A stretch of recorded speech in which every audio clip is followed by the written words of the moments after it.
My name is Jonathan Walton.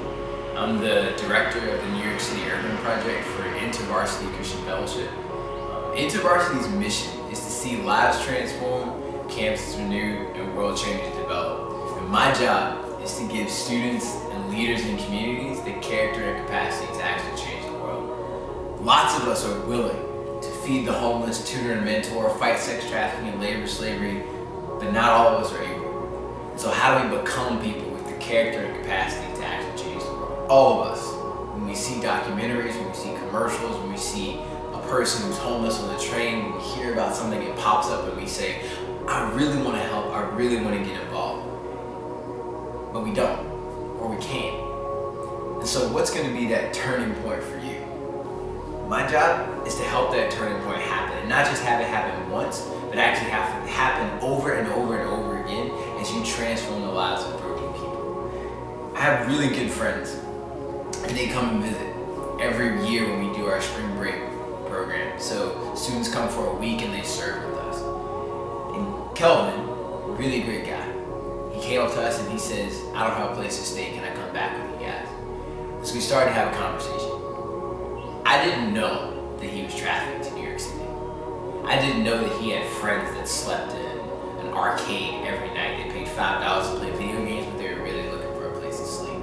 I didn't know that I was gonna meet kids that had been taken from Fuzhou in southern China on a plane to Beijing, on a plane to Brazil, on a boat to Mexico City, and in the bottom of a bus up to New York, and then be put in a restaurant to bring us noodles and fish. I didn't know that. But what do you do when these things come up?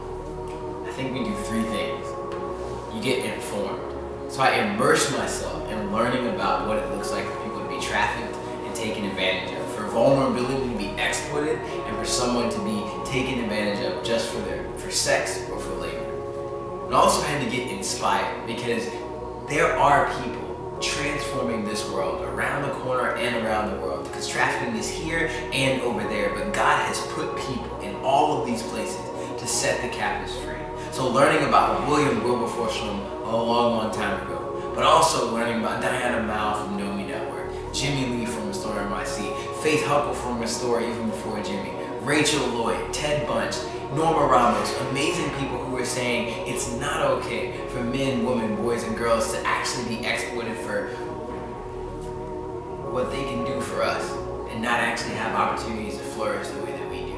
And so we step into that brokenness, acknowledging our own brokenness and inviting them to freedom, because we've been set free ourselves.